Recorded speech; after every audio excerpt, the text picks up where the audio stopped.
I wish I was dead. Daniel froze 3 feet from the table. The woman hadn't seen him yet.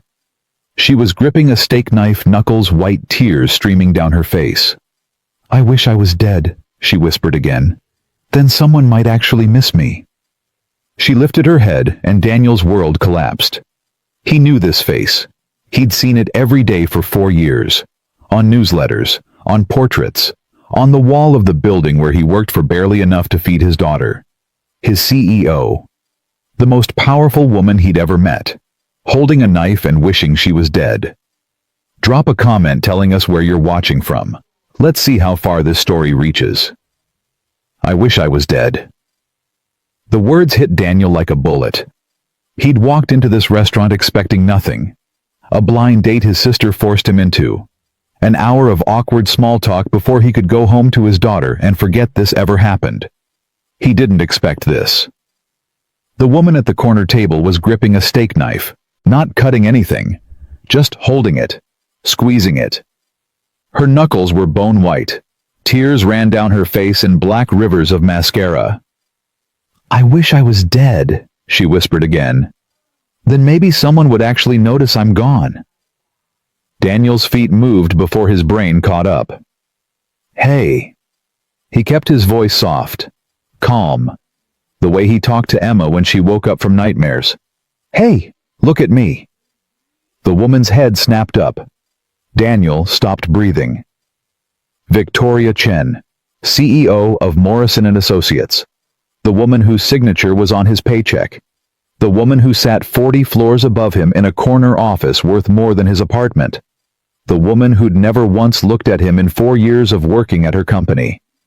She was crying, really crying, the kind of crying that came from somewhere broken. Who are you? Victoria's voice cracked. What do you want? I'm your blind date. Daniel pulled out the chair across from her. And I'm not leaving until you put down that knife. Victoria looked down at her hand like she'd forgotten she was holding anything. She laughed a horrible hollow sound. I wasn't going to do anything. She set the knife down. I needed to hold something. Something sharp. Something real. Why? Because everything else in my life is fake. Victoria wiped her face with the back of her hand, smearing mascara across her cheek. My friends. My relationships. My whole goddamn existence. All of it. Fake. Daniel sat down. Every instinct screamed at him to leave.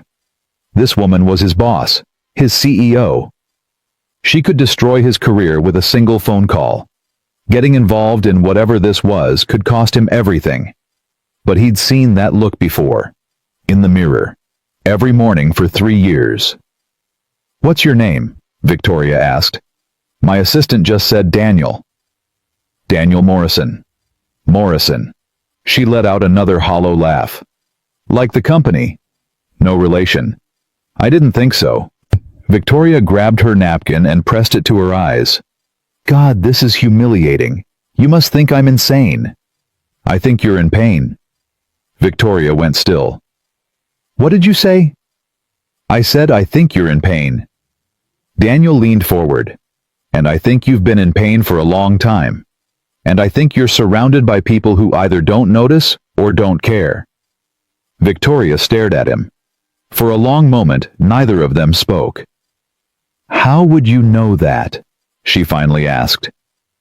Because I've been there. You? Victoria's eyes swept over him, his cheap suit, his scuffed shoes, his 3-year-old tie. What could you possibly know about? My wife died 3 years ago. Victoria's mouth closed. Brain aneurysm. Daniel continued. She was 38, healthy, happy. We'd just put our daughter to bed the night before. Sarah was singing to her this stupid made-up song about dolphins, and Emma was giggling, and I thought that was my life. I thought that was forever. He paused. The next morning, Sarah didn't wake up.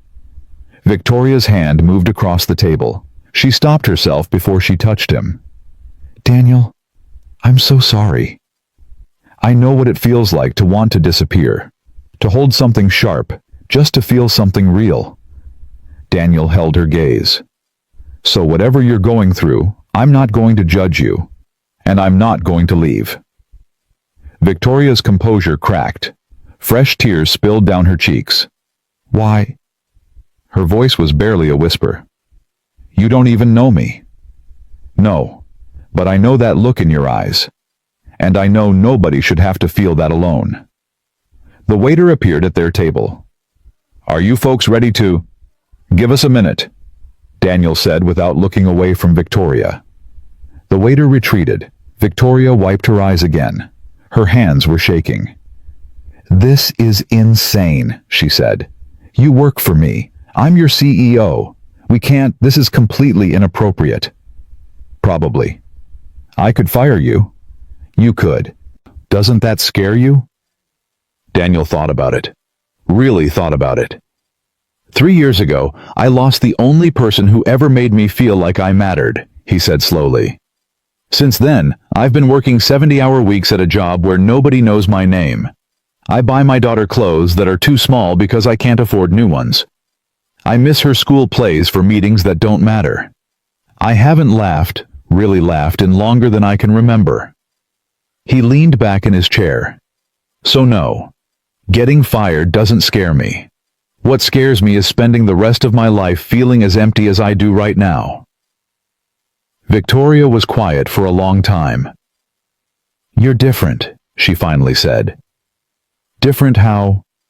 Everyone who meets me wants something. Money, connections, a favor, a job. She shook her head. But you saw me having a breakdown and you sat down anyway. Why? Because my wife would have done the same thing. Something flickered across Victoria's face. Pain, recognition, longing. Tell me about her, Victoria said softly. Your wife. What was she like? Daniel closed his eyes. He hadn't talked about Sarah to anyone except Rebecca. The wound was still too raw, too deep. But something about this moment, about this woman, made him want to try. She was the brave one, he said. She walked up to me at a college party and said, You look like you need someone to talk to. Tell me your secrets. I was in love with her by the end of that conversation. That's beautiful. She made everything beautiful. Even the hard stuff. Even when we were broke and scared and didn't know how we'd pay rent, she'd find something to laugh about. Daniel opened his eyes. She used to say, Danny, stop overthinking. Just jump. The net will appear. Did the net ever appear? Every time. Until the one time it didn't. Victoria reached across the table. This time she didn't stop herself. Her fingers wrapped around his. I've never had that, she said. What you had with Sarah. I've never had anyone who saw me, really saw me. Not the title, not the money, just me. Never? Victoria shook her head. I built this company from nothing. 20 years of my life. 100-hour weeks. No vacations. No relationships that lasted longer than a few months. Her grip on his hand tightened. And now I have everything I was supposed to want. Corner office, magazine covers, more money than I could spend in 10 lifetimes. She paused. And I've never been more alone. Daniel squeezed her hand back. What happened tonight? He asked. Before I got here. What made you pick up a knife and wish I was dead? Victoria laughed bitterly. Nothing happened. That's the problem. Nothing ever happens. I go to work, I sit in meetings, I sign papers, I go home to an empty apartment, I eat dinner alone, I go to sleep alone, I wake up alone. Her voice cracked. And tonight, I was sitting here waiting for some blind date my assistant set up, and I realized even if this person showed up, even if we hit it off, it wouldn't matter. Because eventually they'd find out who I am, and then they'd want something from me, and I'd be alone again. So you picked up the knife. So I picked up the knife. Victoria wiped her eyes. Pathetic, right? 42 years old, worth $100 million, and I'm having a breakdown in a restaurant because I'm lonely. It's not pathetic. It feels pathetic. Victoria. Daniel leaned closer. I spent the first year after Sarah died sleeping on the floor of our closet because it still smelled like her. I used to call her voicemail just to hear her voice. I didn't shower for weeks at a time. My sister had to force me to eat. Victoria stared at him. That's not pathetic, Daniel said. That's grief. That's pain. That's being human. But you had something to grieve. You lost someone who loved you. Victoria pulled her hand back. I'm grieving something I never even had. That doesn't make it hurt any less. Victoria was quiet for a long moment.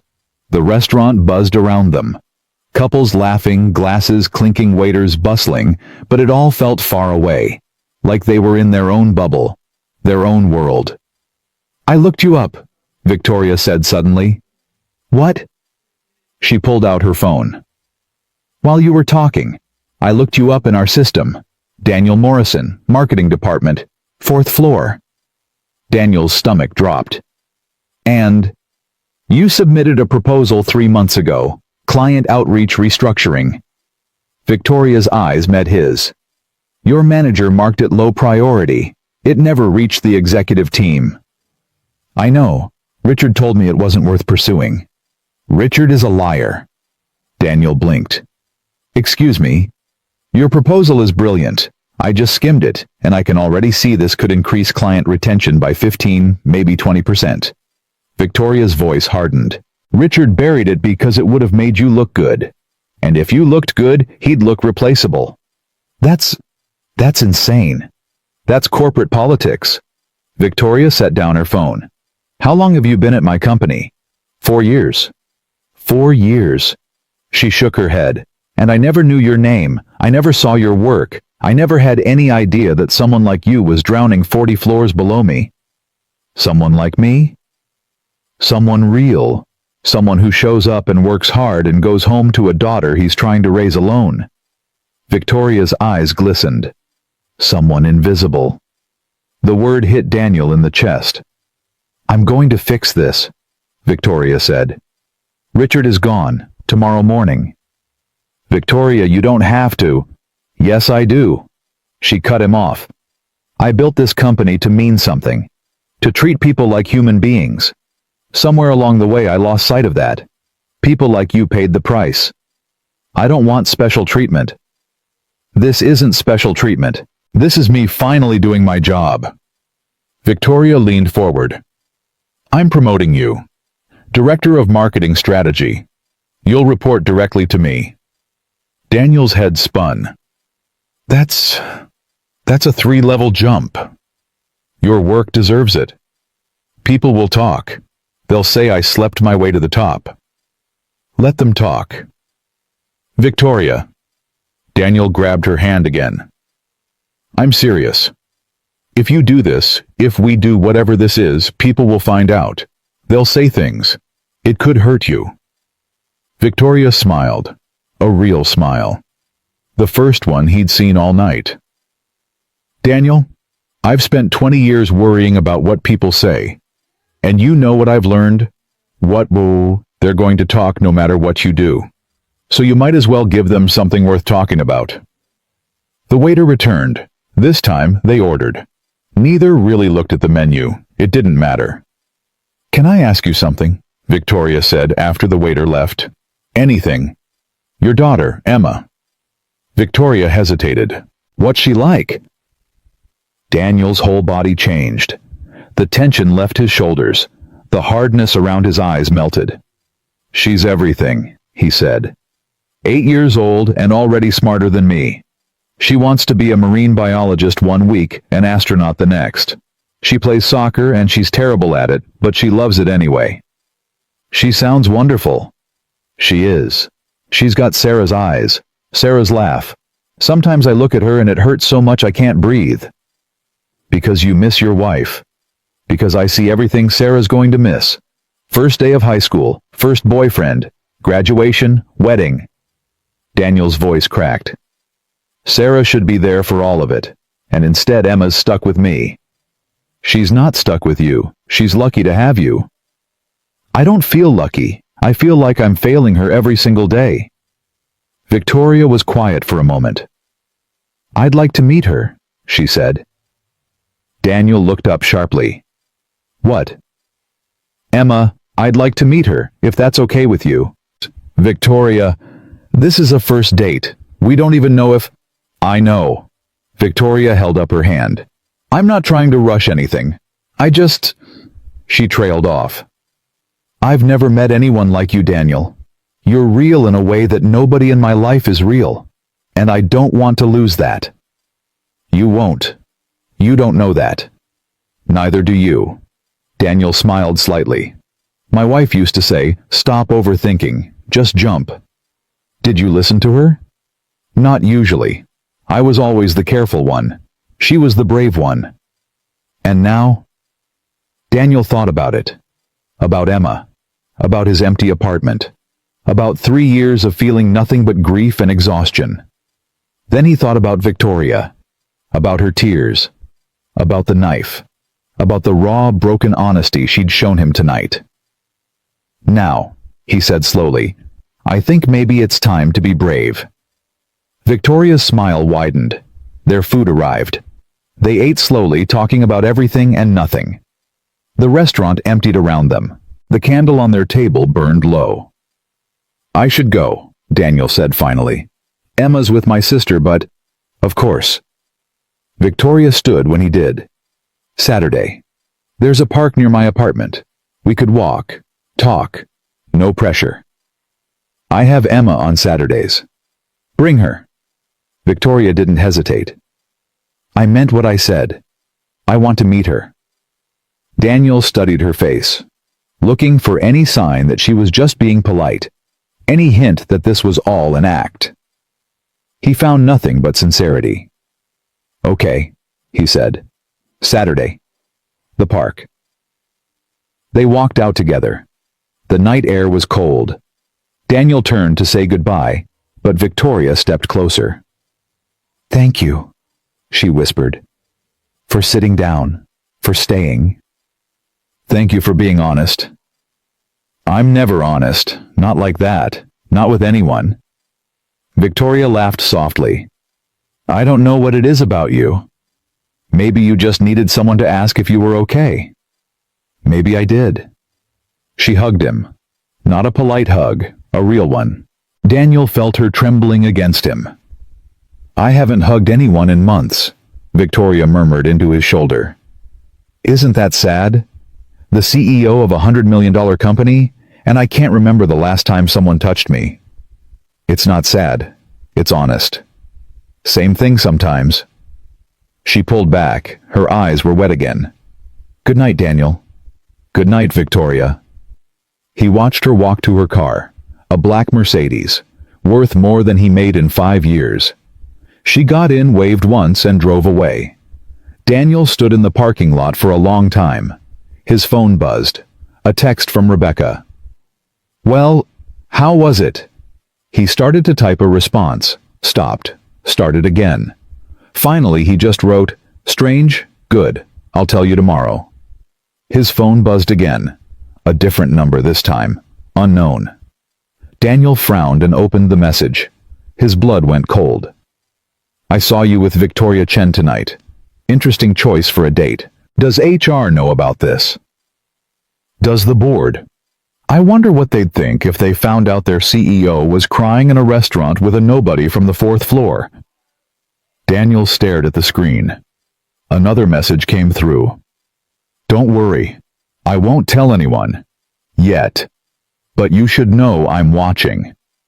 And when the time is right, everyone will know exactly what kind of woman Victoria Chen really is." The messages stopped. Daniel stood in the empty parking lot, phone in hand, heart pounding. Someone had been watching them. Someone who knew exactly who he was. Someone who wanted to use tonight against Victoria. He thought about calling her, warning her. But what would he say? "Someone saw us. We might be in danger." They'd known each other for 3 hours. This wasn't his problem. Wasn't his fight. Except it was. Because somewhere in that restaurant, between her tears and his confessions, Something had changed. Victoria wasn't just his CEO anymore. She was something else, something he couldn't name yet. And someone was trying to destroy her. Daniel got in his car and drove home. Emma was asleep on Rebecca's couch. He carried her to the car, buckled her in, drove through empty streets. But his mind wasn't on the road. It was on the phone in his pocket. On the messages. On the threat. He thought about the steak knife in Victoria's hand. About the words she'd whispered before she knew he was there. I wish I was dead. Someone had been watching. Someone who wanted to hurt her. And Daniel had to decide walk away and protect himself or stand with a woman he barely knew against an enemy he couldn't see. Emma stirred in the back seat. "Daddy," she mumbled. "Are you okay?" Daniel looked at her in the rearview mirror. Sarah's eyes, Sarah's face. "Yeah, baby," he said quietly. "I'm okay." But he wasn't, because tomorrow everything was going to change. Daniel didn't sleep that night. He lay in bed staring at the ceiling phone clutched in his hand, reading those messages over and over until the words burned into his brain. I'm watching. Everyone will know. Who had sent them Richard? Someone else from the office. A stranger who happened to be at the restaurant. It didn't matter. What mattered was that someone wanted to hurt Victoria. And Daniel had no idea what to do about it. At 6 a.m, he gave up on sleep and went to make coffee. Emma was still asleep. Her door cracked open, her nightlight casting a soft glow across her face. Daniel stood in her doorway for a long moment, watching her breathe. Sarah used to do this. Stand in the doorway and watch Emma sleep. "She's so perfect," Sarah would whisper. "How did we make something so perfect?"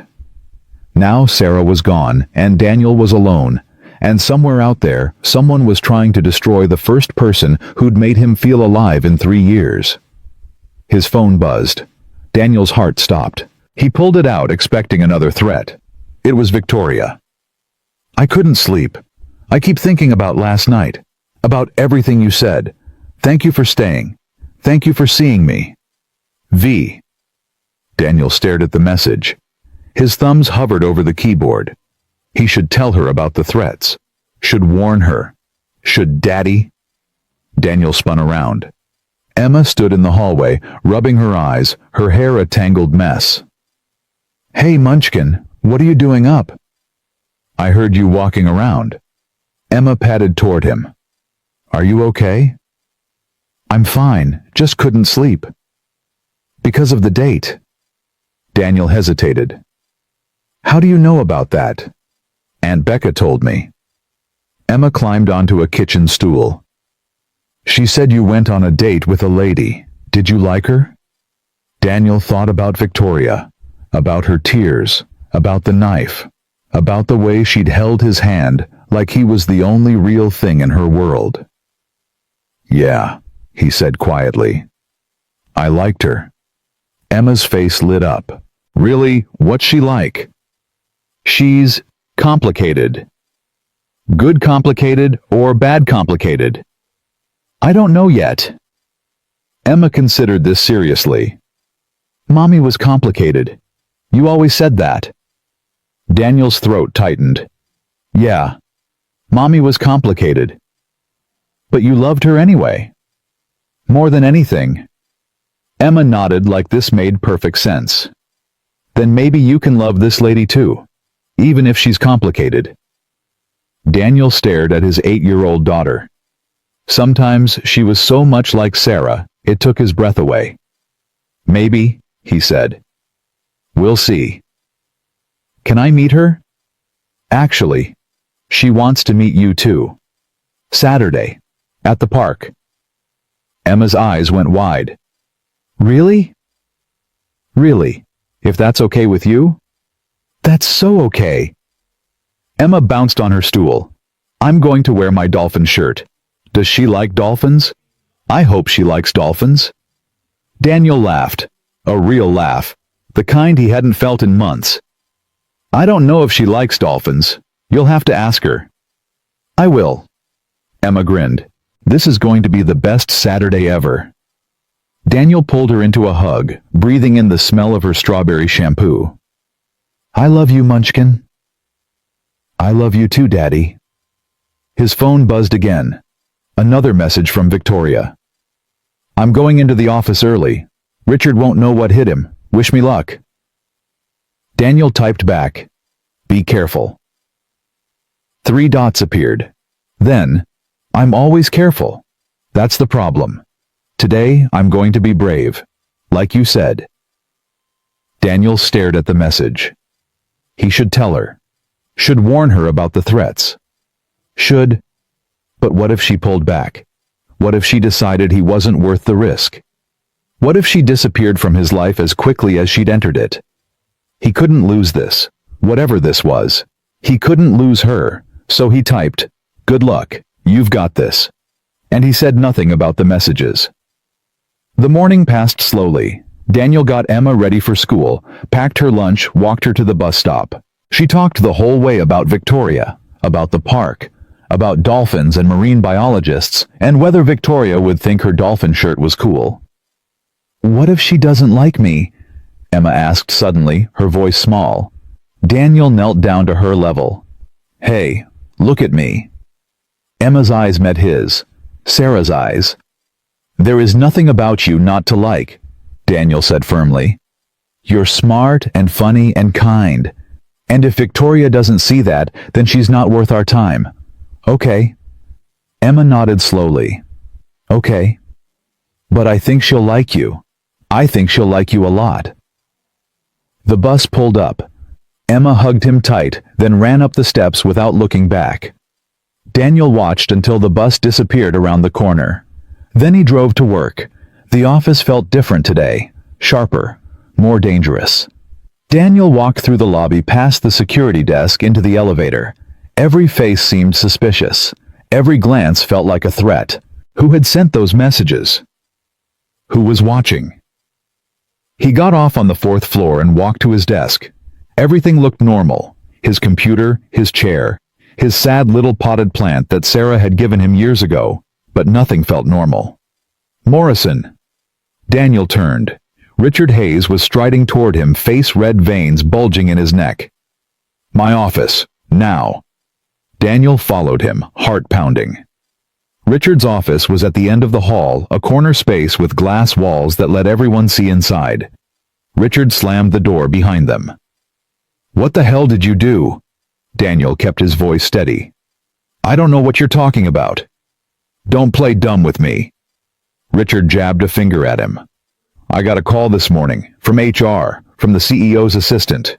They want all my files, every project, every proposal, every email from the last 3 years. Daniel's stomach dropped. Victoria.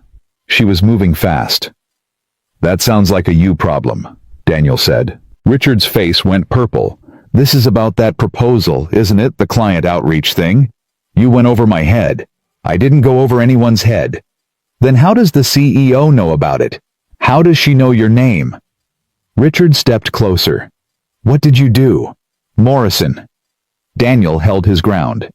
Maybe she actually reads the work her employees submit. Maybe she noticed that good ideas were being buried. By who? You tell me. Richard's eye twitched. You think you're smart. You think going to the CEO is going to save your career. I've been at this company for 15 years. I have relationships, connections. You're a nobody. A single dad who can barely afford to keep the lights on. Daniel's hands curled into fists. You think I don't know about you, Richard continued. You think I don't know you're drowning. You're one paycheck away from disaster. And when this little stunt blows up in your face, and it will, you'll be out on the street. You and that kid of yours. Daniel moved before he could stop himself. He grabbed Richard's tie and yanked him forward. Don't you ever, Daniel said quietly, mention my daughter again. Richard's eyes went wide with fear. Let go of me. Say you understand. Morrison. Say it. I understand. Richard pulled back, straightening his tie with shaking hands. You're crazy. You're absolutely crazy. Maybe. Daniel stepped back. But at least I'm not a coward who buries other people's work to protect his own job. Richard's mouth opened. Closed. Opened again. Get out of my office. Daniel left. His hands were shaking. His heart was pounding. He'd never done anything like that before. Never confronted anyone. Never stood up for himself. But something had changed last night. Something in that restaurant. In Victoria's tears. In her honesty. He was done being invisible. 2 hours later, the email came. All employees of marketing department, please report to conference room B for an urgent announcement. Daniel walked to the conference room with everyone else. The space was packed. 30 people crammed into a room meant for 20. Everyone was whispering, speculating. Then Victoria walked in. She looked different today. Not the crying woman from the restaurant. Not the vulnerable person who'd gripped his hand and confessed her loneliness. This was the CEO. Sharp black suit, hair pulled back, eyes like steel. Thank you all for coming, Victoria said. Her voice carried without effort. I'll keep this brief. As of this morning, Richard Hayes is no longer with the company. Gasps. Whispers. Someone dropped a coffee cup. Mr. Hayes was terminated for cause. For the past 3 years, he has systematically buried proposals and projects from members of his team. He has taken credit for work that wasn't his.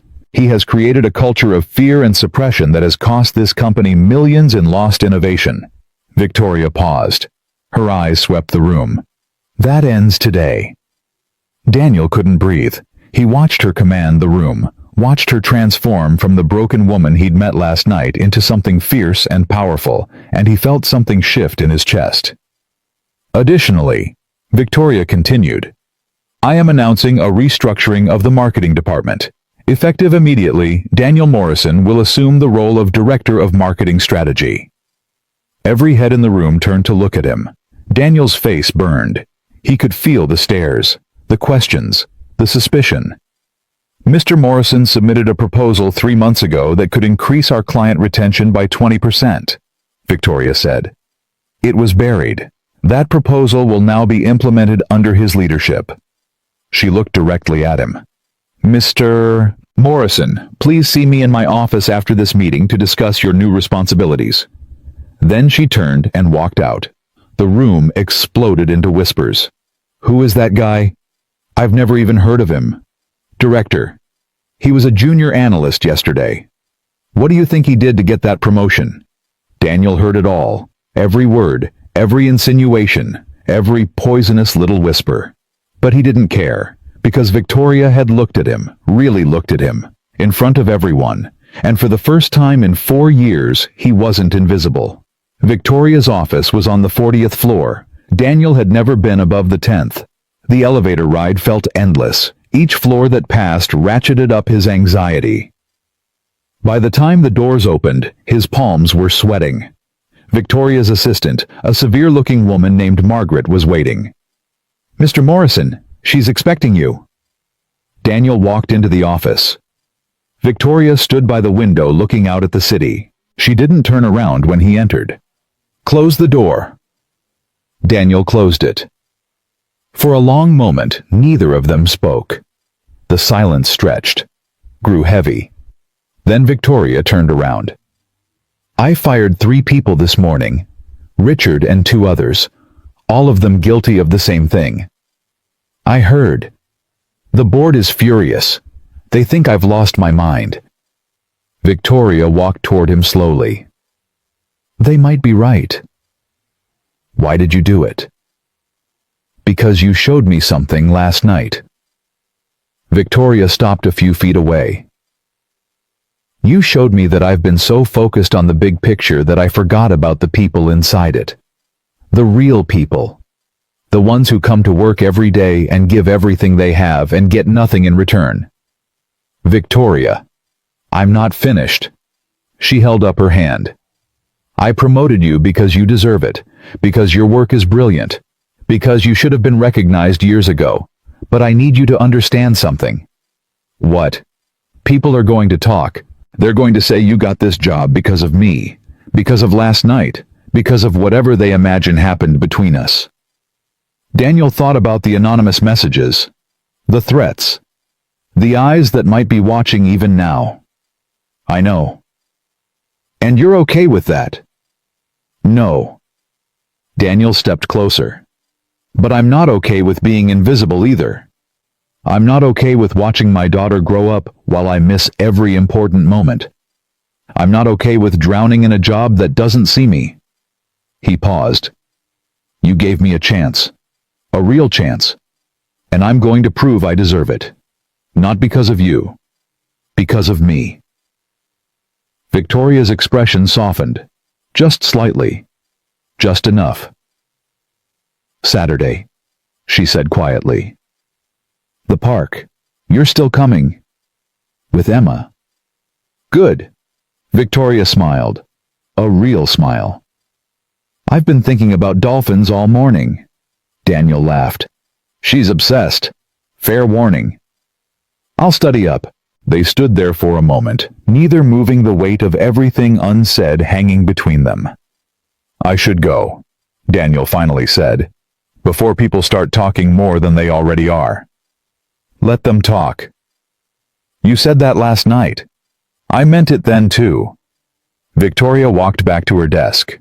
Your new office is on the 35th floor. Margaret will show you. Your first department meeting is tomorrow at 9. Okay? Daniel. Victoria's voice stopped him at the door. Thank you for last night, for sitting down, for not leaving. Thank you for being honest. I'm never honest. You know that.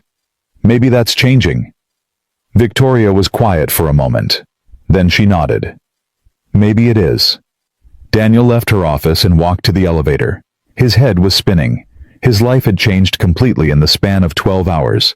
New job, new title, new salary, and something else. Something he couldn't name yet. Something that felt like the beginning of something terrifying and wonderful. The elevator doors opened. Daniel stepped inside. His phone buzzed. Another unknown number. Nice promotion. Too bad it won't last. I have pictures from last night. You, her, the restaurant, everything. By Monday, the whole world will know what kind of CEO Victoria Chen really is. And you'll be nothing again. Worse than nothing. Daniel's blood turned to ice. He stood in the elevator frozen as the doors closed and the car began to descend. Pictures. Someone had pictures. This wasn't a random threat. This was real, organized, planned. Someone wanted to destroy Victoria, and they were going to use him to do it. The elevator reached the lobby. Daniel walked out in a daze. He needed to think.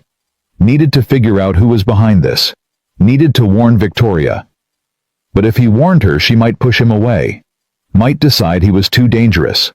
Might disappear from his life forever. And if he didn't warn her, whoever was behind this would destroy them both. Daniel sat down on a bench outside the building. The city buzzed around him. People walking, cars honking, life moving forward like nothing was wrong. He pulled up Victoria's contact, stared at it. His thumb hovered over the call button. Daddy! Daniel looked up.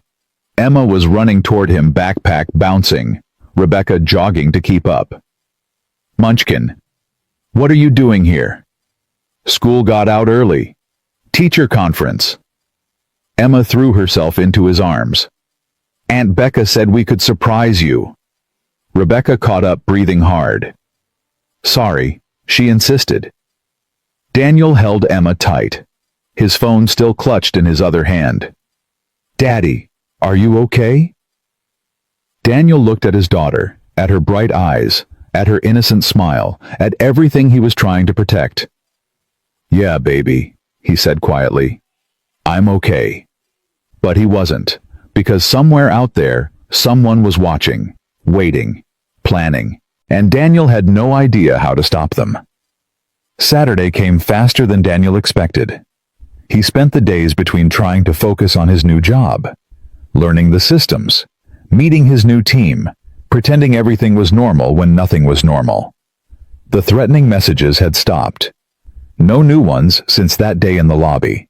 But the silence was almost worse than the threats. It meant whoever was behind this was planning, waiting for the right moment to strike. Daniel still hadn't told Victoria. Every time he picked up his phone to call her, he froze. What would he say? Someone's trying to destroy you, and it's probably my fault for sitting down at your table. No. He needed more information first. Needed to figure out who was behind this. Then he could protect her properly. Emma bounced beside him as they walked through the park. Is she here yet? Can you see her? What does she look like? Calm down, Munchkin. She said she'd be by the pond. The duck pond. I love the duck pond. They rounded a corner, and Daniel saw her. Victoria sat on a bench near the water wearing jeans and a simple sweater. No makeup, hair down. She looked younger, more relaxed, more real. She stood when she saw them, and Daniel caught the nervousness in her eyes, the uncertainty. She was scared, he realized. Scared of meeting Emma. Scared of not being good enough. It made him like her even more. Hi, Victoria said softly. Hi, Daniel replied. Emma tugged at his hand. Daddy, introduce me. Right, sorry. Daniel cleared his throat. Victoria, this is Emma. Emma, this is Victoria. Emma looked up at Victoria with open curiosity. Do you like dolphins? Victoria blinked. Then she laughed a real surprised laugh. I love dolphins. They're one of my favorite animals. Emma's face broke into a huge smile. Dad, I like her. Victoria knelt down to Emma's level. I like your shirt, she said. Is that a bottlenose dolphin? Yes. How did you know? I did some research. Dolphins are fascinating creatures. Did you know they can recognize themselves in mirrors? Emma's eyes went wide. Really? Really? Only a few animals can do that. Dolphins, elephants, great apes. Victoria smiled. It means they're self-aware. They know who they are. That's so cool. Emma grabbed Victoria's hand. Come on, I want to show you the ducks. She dragged Victoria toward the pond before either adult could react. Daniel followed, watching them together. Watching Victoria ask Emma questions about school, about soccer, about her dreams of being a marine biologist. Watching her listen, really listen like everything Emma said was the most important thing in the world. At one point, Emma ran ahead to throw bread to the ducks, and Victoria moved closer to Daniel. She's incredible, Victoria said softly. She is.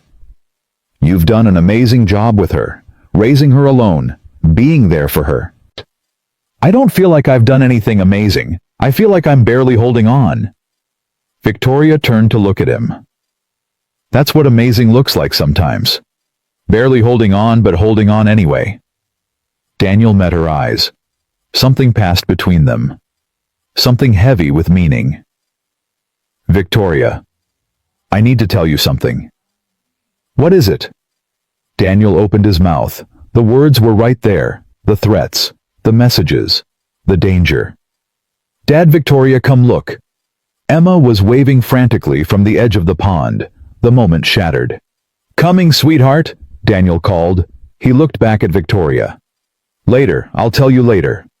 Okay. They walked to Emma together. She'd found a duck with ducklings and she was narrating their every movement like a nature documentary. And the mother duck leads her babies across the pond searching for food. Victoria laughed. Daniel laughed. For a few perfect hours, they were just three people enjoying the sunshine. But in the back of Daniel's mind, the threats waited. And somewhere out there, someone was watching. Planning. Getting ready to tear it all apart. The story broke on Tuesday morning. Daniel was in his new office reviewing proposals when his phone started buzzing. One notification. Then 10. Then 100. He opened his browser and felt his world collapse.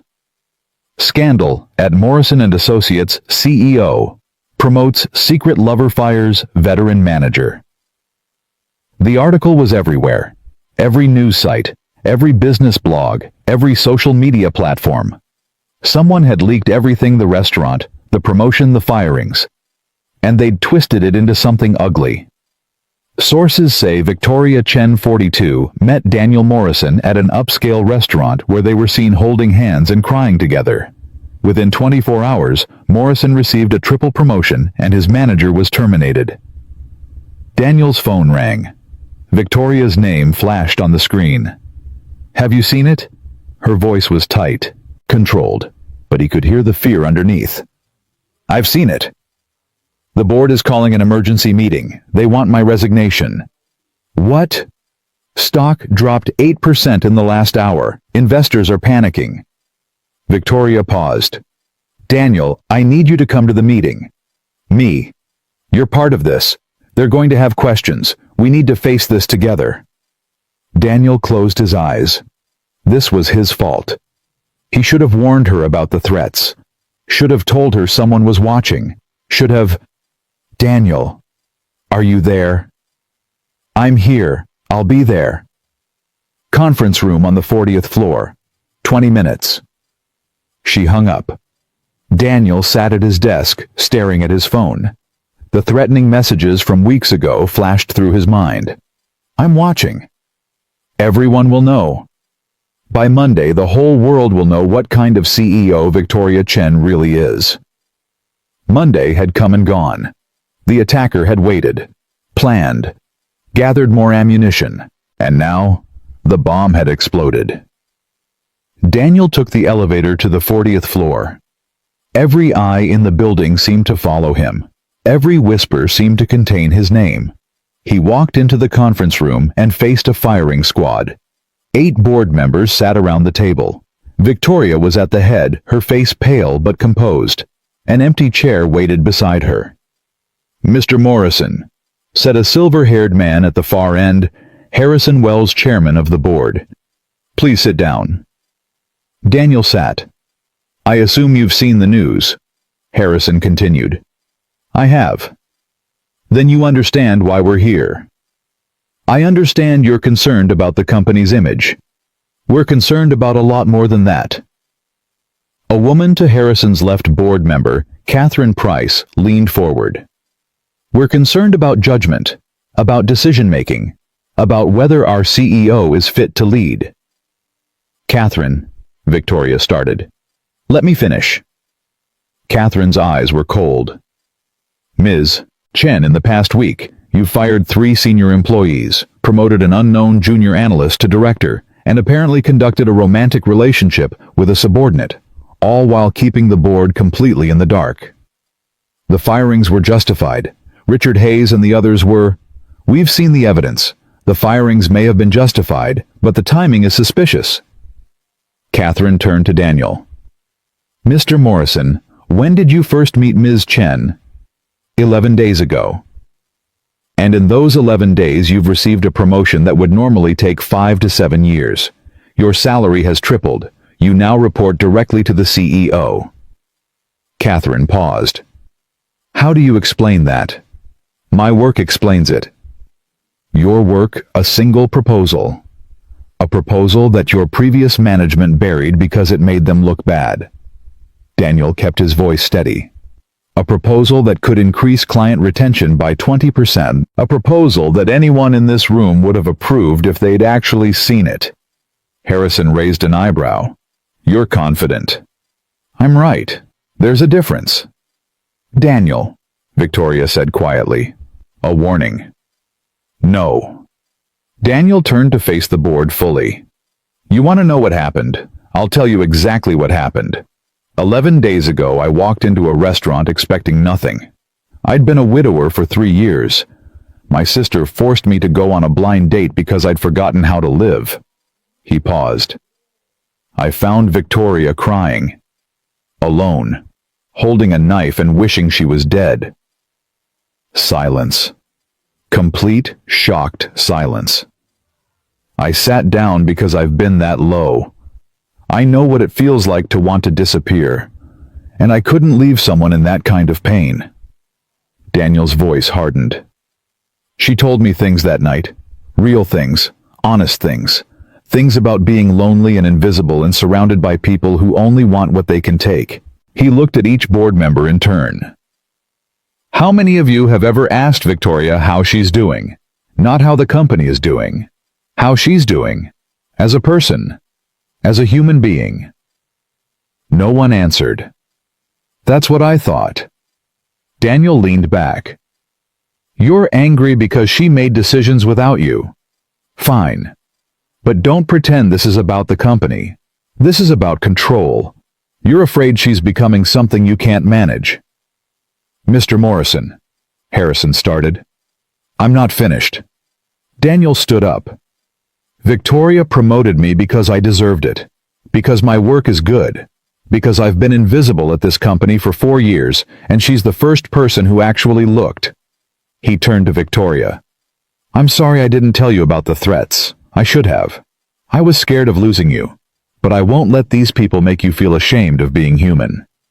Victoria stared at him. Her eyes were wet. What threats? Harrison asked. Daniel pulled out his phone and scrolled to the messages. He handed it to Harrison. Someone's been watching us since that first night. They sent me threats. Told me they had pictures. Told me they were going to destroy Victoria. Daniel paused. I should have come forward immediately. I didn't because I was afraid. That's on me. Harrison read the messages. Passed the phone around the table. Each board member's expression changed as they read. Why didn't you report this? Catherine asked. Because I didn't know who to trust. For all I knew, one of you sent them. That's a serious accusation. It's a serious situation. Harrison set down the phone. This changes things. Does it? Victoria spoke for the first time in minutes. Does it change your opinion of me? Or am I still the unstable CEO who made reckless decisions? Victoria. I'm tired, Harrison. Victoria stood up. I'm tired of pretending that success means I can't be lonely. I'm tired of acting like having feelings makes me weak. I'm tired of being everyone's CEO and no one's friend. She walked to the window. I built this company from nothing. Gave it 20 years of my life. Every relationship I've ever had failed because I put this company first. Every friendship faded because I was never available. I don't have children. I don't have a partner. I don't have anyone waiting for me when I go home at night. Her voice cracked. And then I met Daniel. For one night, one single night, I felt like someone actually saw me. And now you want me to apologize for that? No one's asking you to apologize, Harrison said carefully. Then what are you asking? We're asking you to step back from Mr. Morrison publicly. Distance yourself until this blows over. Abandon him, you mean? Protect yourself. Victoria turned around. Her eyes found Daniel's. And if I refuse? The room went silent. Harrison sighed. Then we'll have to consider other options. You'll fire me. We'll do what's best for the company. Victoria nodded slowly. I see. Daniel's phone buzzed. He glanced at it. A message from Rebecca. Emma collapsed at school. We're at St. Mary's Hospital. Come now. The world stopped. Daniel. Victoria's voice seemed far away. Daniel, what's wrong? Emma. He could barely form the words. Hospital. I have to go. He was out the door before anyone could respond. The drive to St. Mary's took 15 minutes. Daniel made it in 8. He burst through the emergency room doors, shoving past people not caring about anything except finding his daughter. Emma Morrison. He gasped at the front desk. 8 years old. She was brought in from school. Room 112, down the hall, second door on the left. Daniel ran. He found Rebecca in the hallway, pacing, her face streaked with tears. Becca, where is she? What happened? She collapsed during recess. The school called 911. Rebecca grabbed his arms. They think it's her appendix. They're prepping her for surgery. Surgery. It ruptured, Danny. They have to operate now. Daniel pushed past her into the room. Emma lay on a hospital bed, small and pale, hooked up to machines that beeped and hummed. A nurse was adjusting her IV. A doctor stood at the foot of the bed reviewing a chart. "Daddy!" Daniel rushed to her side, grabbing her hand. "I'm here, baby. I'm here." "My tummy really hurts." "I know, sweetheart. The doctors are going to fix it." Daniel pressed his forehead to hers. "You're going to be okay. I promise." "I'm scared." "I know. I'm scared too.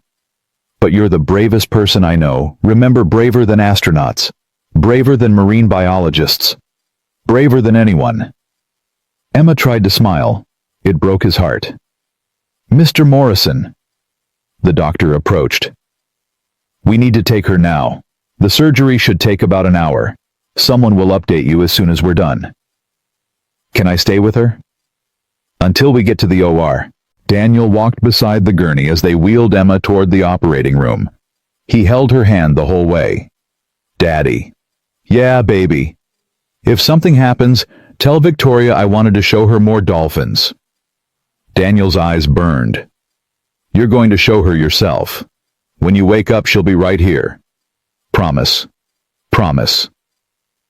They reached the OR doors. A nurse gently pulled Daniel back. "You'll have to wait here, Mr. Morrison." Daniel watched them wheel his daughter away. The doors swung shut, and he was alone.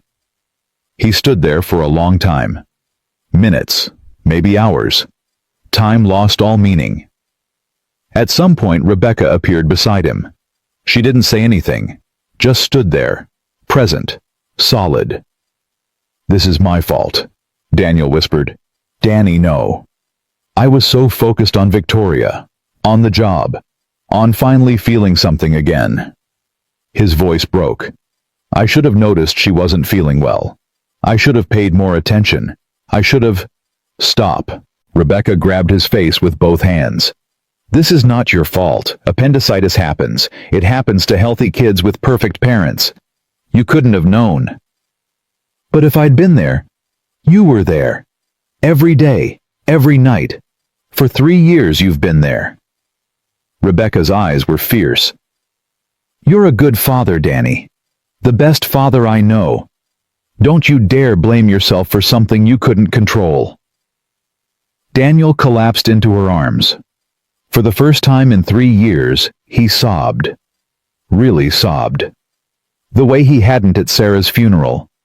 The way he hadn't in all the months of grief and exhaustion and loneliness. He cried for Sarah, for Emma, for himself. And Rebecca held him through all of it. An hour passed, then another. Daniel sat in the waiting room, staring at nothing, running through every terrible possibility in his mind. What if something went wrong? What if she didn't wake up? What if he lost her too? He couldn't lose Emma. She was everything. The only thing that made sense in a world that had stopped making sense 3 years ago. "Daniel." He looked up. Victoria stood in the doorway of the waiting room. She was still in her business suit, still wearing the armor she'd worn to the board meeting. But her eyes were different, softer, scared. "Victoria, what are you doing here?" "Rebecca called me." Victoria crossed the room and sat down beside him. "How is she?" "Still in surgery. They haven't told me anything." Victoria took his hand, just held it, didn't say anything. "The board meeting," Daniel started. "Doesn't matter." "Victoria, they were going to—" "I said it doesn't matter." Victoria squeezed his hand. "Nothing matters except Emma. Nothing matters except being here." Daniel stared at her. "You could lose everything." "I already lost everything that mattered once. 20 years ago, my father had a heart attack. I was in a meeting. I told my secretary I'd call him back." Her voice was quiet. "He died before I got to the hospital. I never got to say goodbye." "Victoria, I won't make that mistake again. Not for a board meeting, not for anything." She turned to face him. "I'm here, Daniel. Whatever happens, I'm here." They sat together in silence. Minutes passed. The clock on the wall ticked steadily. Finally, the OR doors opened. A surgeon walked toward them, pulling off his mask. Daniel shot to his feet. "Mr. Morrison, the surgery went well. Emma's appendix ruptured, but we were able to remove it before any serious infection spread. She's going to be fine." Daniel's knees buckled. Victoria caught him. "She's okay," he gasped. "She's more than okay. She's a fighter. Woke up asking for dolphins." Daniel laughed. A broken, relieved, beautiful laugh. "Can I see her? She's in recovery, room 214. She's been asking for her dad." Daniel started toward the door, then stopped. He turned back to Victoria. "Come with me." "Daniel, I don't want to intrude. She asked for you." His voice cracked. "Before the surgery, she said she wanted to show you more dolphins. She made me promise you'd be there when she woke up." Victoria's eyes filled with tears. "Please," Daniel said, "come with me." They walked to room 214 together. Emma was awake, propped up on pillows, looking pale, but alive. So alive. "Daddy!" Daniel rushed to her side, gathering her carefully in his arms. "Hey, Munchkin. Hey, brave girl. You did so good. The doctor said I was tough. The toughest." Emma looked past him. Her face lit up. "Victoria, you came." Victoria approached the bed slowly. "Of course I came. I heard you had an adventure." My tummy exploded. "It did not explode," Daniel said, laughing through his tears. "It felt like it exploded." Emma reached for Victoria's hand. "I was worried I wouldn't get to show you the dolphins at the aquarium. Dad said he'd take me when I'm better. Will you come?" Victoria looked at Daniel. He nodded. "I would love to come," Victoria said softly. "Promise? Promise." Emma smiled. A real smile. Then her eyes started to droop. "I'm sleepy, Daddy." "Sleep, baby. I'll be right here when you wake up." "Victoria, too." Victoria squeezed her hand. "I'm not going anywhere." Emma's eyes closed. Within moments, she was asleep. Daniel and Victoria stood on opposite sides of the bed, looking at the little girl between them. "Thank you," Daniel whispered, "for being here. There's nowhere else I'd be." The board. The board can wait. They can all wait. Victoria looked at him across Emma's sleeping form. "This is what matters. This little girl. You. This moment right here. They'll destroy you if you don't go back. Maybe." Victoria paused. "Or maybe I'll destroy them." "What do you mean?" "I've spent 20 years building something. I've sacrificed everything for that company. But tonight, standing in that waiting room, I realized something." Her voice hardened. "I'm done sacrificing. I'm done putting the company before my life. If the board wants a fight, I'll give them a fight." "Victoria, I have controlling shares. I have evidence of mismanagement that would destroy every person who voted against me today. I have lawyers who would burn that boardroom to the ground if I asked them to." She smiled, a dangerous smile. "Harrison Wells wants to push me out, fine. Let him try. But I'm not going quietly. And I'm not abandoning you or Emma to protect myself." Daniel stared at her. This woman who'd been crying in a restaurant 11 days ago. This woman who'd gripped a knife and wished she was dead. This woman who'd been so lonely she couldn't breathe. She was still in there, the vulnerable one, the broken one. But now there was something else too. Something fierce, something protective. "I love you," Daniel said. The words came out before he could stop them, before he could think, before he could worry about whether it was too soon or too much or too everything. He just said it. Victoria's breath caught. "Daniel, I know it's crazy. I know we've only known each other 11 days.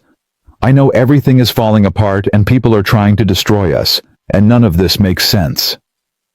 Daniel moved around the bed closer to her. But I haven't felt alive in 3 years. I forgot what it was like to want something, to hope for something, to feel like the future might actually be worth living. He took her hands. You gave that back to me. You saw me when no one else did. You sat in that restaurant and you told me the truth about yourself, and something in me woke up. Something I thought died with Sarah. Victoria's tears spilled over. I love you too, she whispered. I didn't know I could. I didn't know what love felt like. But this, whatever this is, it's the closest I've ever been. Daniel pulled her into his arms. They stood there holding each other, while Emma slept peacefully between them. Tomorrow, there would be battles to fight, boards to face, enemies to defeat. But tonight, there was only this. 2 broken people who'd found each other in the dark. 2 lonely souls who finally had something worth protecting. We're going to be okay, Victoria murmured against his chest. Yeah, Daniel said quietly. I think we are. Emma stirred in her sleep. Dolphins, she mumbled. Daniel and Victoria looked at each other and laughed. Dolphins, Victoria agreed. As many as you want.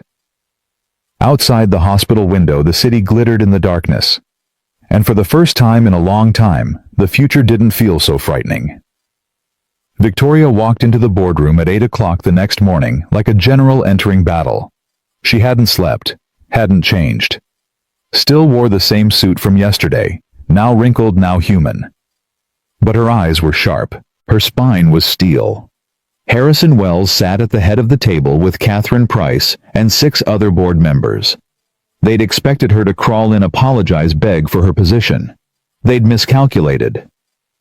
Good morning, Victoria said. She didn't sit. I assume you've all had time to review the situation. Victoria, we need to discuss. No.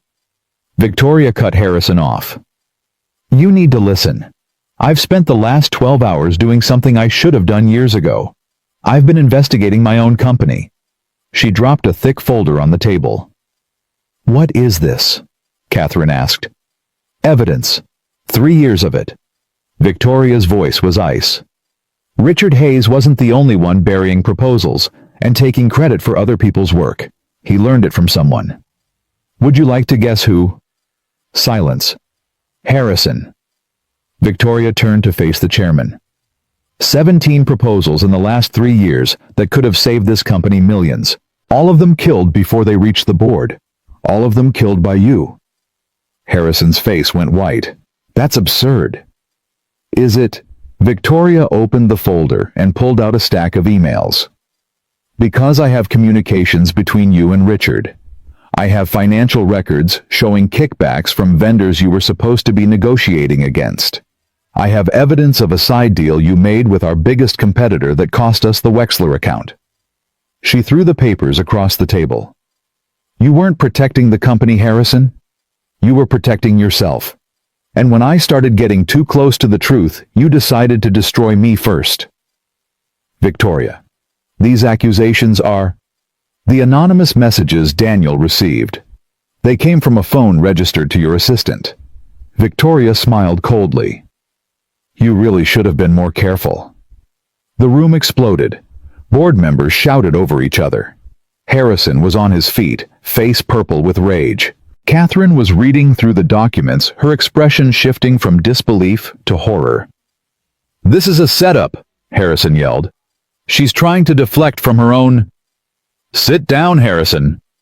The voice came from the doorway. Everyone turned. A man in his 60s walked in, tall, silver-haired, impeccably dressed. Victoria's heart stopped. Robert, she breathed. Robert Chen, Victoria's father's oldest friend, the original investor in Morrison & Associates, the man who'd believed in her when no one else would. I got your call last night, Robert said. He walked to the table and picked up one of the documents. I've been reviewing these since 4 in the morning. And I have to say, Harrison. He looked at the chairman with cold disgust. I'm disappointed. Robert, whatever she told you. She told me the truth. For the first time in years, someone in this room told me the truth. Robert set down the document. I've been a silent partner for too long. That ends now. He turned to Victoria. Call the vote. Victoria nodded. All in favor of removing Harrison Wells as chairman of the board and launching a full investigation into his conduct. Hands went up. 1, 2, 5, 6. Catherine Price raised her hand slowly, her eyes on Victoria. That's 7, Victoria said. The motion passes. Harrison's face contorted. You can't do this. I built this company with you. I was here from the beginning. And now you're here at the end. Victoria met his eyes. Security will escort you out. You have 30 minutes to collect your personal belongings. This isn't over. Yes, it is. 2 security guards appeared in the doorway. Harrison looked around the room at the board members who wouldn't meet his eyes at Robert, who stared him down at Victoria, who stood unbowed. He left without another word. The moment the door closed, Victoria's legs nearly gave out. She grabbed the edge of the table for support. Victoria. Robert moved to her side. Are you all right? I'm fine. Just tired. When's the last time you slept? I don't remember. Robert's expression softened. Go home. Get some rest. We'll handle the cleanup here. I can't. There's still... Victoria. Robert's voice was gentle but firm. You've just won a war. The battle can wait until tomorrow. Victoria looked at Catherine, who nodded. He's right, Catherine said. Go. Be with your family. Family. The word hit Victoria like a wave. She'd never had that before. Never had anyone to go home to. But now, she did. Thank you, Victoria said quietly. All of you. She walked out of the boardroom, out of the building, into the morning light. Her phone buzzed. A message from Daniel. Emma's awake. She's asking for you. And dolphins. Victoria laughed. For the first time in what felt like forever, she laughed. She got in her car and drove to the hospital. Emma was sitting up in bed when Victoria arrived, arguing with a nurse about breakfast. I don't want oatmeal. I want pancakes. Sweetheart, the doctor said, pancakes are soft. My tummy can handle pancakes. She's got a point, Daniel said from the chair beside the bed. He looked exhausted, but happy. Pancakes are definitely soft. You're not helping, Mr. Morrison. I'm absolutely helping. I'm advocating for my daughter's nutritional preferences. The nurse threw up her hands. I'll see what I can do.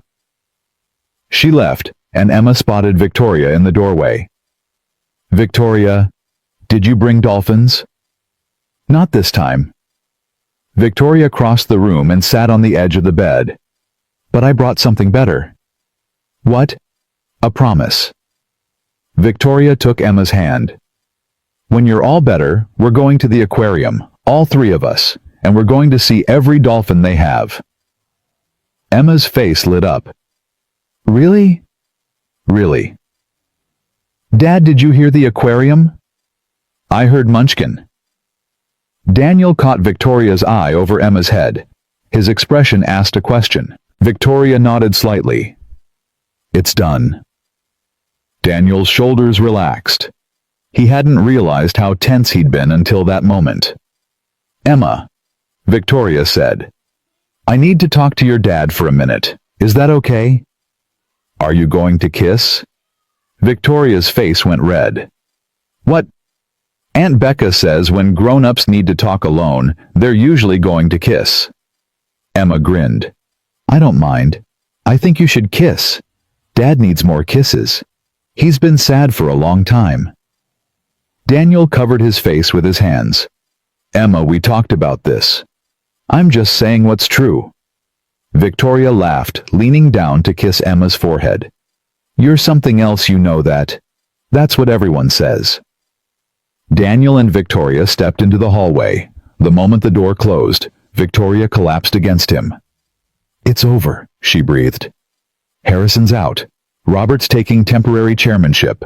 The board is launching a full investigation. What about the threats? The messages? Traced back to Harrison's assistant. He was behind all of it. The leak to the press, the anonymous tips, everything. Victoria pulled back to look at him. He was trying to force me out so he could take control of the company. So it was never about us. It was always about us, just not the way we thought. Victoria's eyes glistened. He used our relationship as a weapon, but he underestimated how much I was willing to fight for it. Daniel cupped her face in his hands. I'm sorry I didn't tell you about the threats sooner. If you had, it wouldn't have changed anything. Harrison was planning this for months, maybe years. Victoria shook her head. What matters is that we're here now, together, and no one's going to tear us apart. She kissed him, soft and slow and full of promise. When they broke apart, Daniel was smiling. What? Victoria asked. Emma was right. I did need more kisses. Your daughter is terrifyingly perceptive. She gets it from her mother. The words came out before Daniel could stop them. The mention of Sarah, of the woman who should have been there, hung in the air between them. I'm sorry, Daniel said quickly. I didn't mean. Don't apologize. Victoria took his hands. Sarah was her mother, will always be her mother. I'm not trying to replace anyone. I know, it's just, sometimes I feel guilty, for being happy, for moving on. Daniel's voice cracked. Like I'm betraying her somehow. You're not. Victoria squeezed his hands. You're living. That's what she would have wanted. You said it yourself, she was the brave one. She would have wanted you to be brave too. Daniel closed his eyes. Tears slipped down his cheeks. I miss her, he whispered. Every day. I know. But I love you. I know that too. Those things can both be true. Victoria wiped his tears with her thumb. Grief and love aren't opposites. They're two sides of the same heart. Daniel pulled her close. They stood there in the hospital hallway, holding each other, two broken people slowly learning how to be whole. Excuse me. They turned. A doctor stood behind them, clipboard in hand. Mr. Morrison. Good news. Emma's recovery is ahead of schedule. If everything looks good this afternoon, she can go home tomorrow. Tomorrow? Daniel's face broke into a smile. That's amazing. She's a tough kid, very determined. The doctor glanced at Victoria. She's been telling everyone about the dolphins. Victoria laughed. That's Emma. The doctor left. Daniel turned to Victoria. Come home with us, he said. What? When Emma gets released. Come home with us. Daniel paused. Stay. Daniel, I don't want to intrude. You're not intruding. You're family. He held her gaze. That's what Catherine said in the boardroom, right? Go be with your family, so be with us, please. Victoria's throat tightened. Family. She'd spent 42 years without one. 20 years building a company that consumed everything. 10 years watching relationships fail because she couldn't give enough. 5 years convincing herself she was better off alone. And now in a hospital hallway, a widower with kind eyes was offering her everything she'd never dared to want. Okay, she whispered. I'll stay. The next day, Emma was released from the hospital with strict instructions to rest. She ignored most of them. I want to show Victoria my room, she announced the moment they walked into Daniel's apartment. Emma, you need to lie down. I'll lie down in my room, after I show Victoria. Emma grabbed Victoria's hand and tugged. Come on. Victoria looked at Daniel helplessly. He shrugged. Pick your battles. This isn't one you'll win. Emma's room was small but bright. Posters of dolphins and whales covered the walls. A bookshelf overflowed with marine biology books. A stuffed orca sat on her pillow. This is Gerald, Emma said, holding up the orca. He's my best friend. Well, my best friend, who's a stuffed animal. My best human friend is Lucy from school. Gerald's very handsome. He's a killer whale. They're not really killers though, that's just a bad name. They're actually super smart, and they have families, and they talk to each other. Emma climbed onto her bed, clutching Gerald. Did you know orcas are actually dolphins, not whales? Everyone gets that wrong. I didn't know that. Most people don't. That's why I'm going to be a marine biologist, to teach people. Emma patted the bed. Sit with me. Victoria sat. Victoria. Emma's voice was suddenly quieter. Can I ask you something? Anything. Are you going to stay like forever? Victoria's heart clenched. I want to, if that's okay with you. It's definitely okay. Emma hugged Gerald tighter. I like having you here. Dad smiles more when you're around. He didn't used to smile very much. He's been through a lot. I know. Mommy dying was really hard. Emma was quiet for a moment. I don't remember her that much anymore. I was only 5 when she went to heaven. Sometimes I look at pictures and I try really hard to remember what her voice sounded like, but I can't.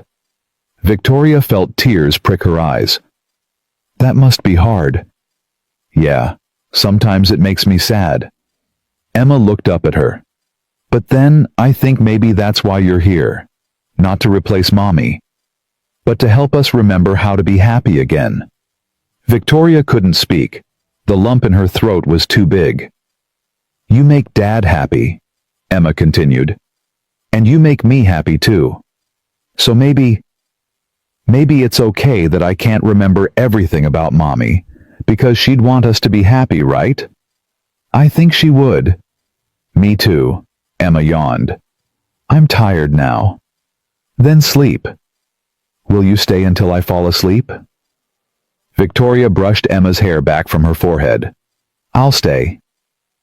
Emma's eyes closed. Within minutes, her breathing evened out. Victoria sat on the edge of the bed, watching this little girl sleep, feeling something shift inside her.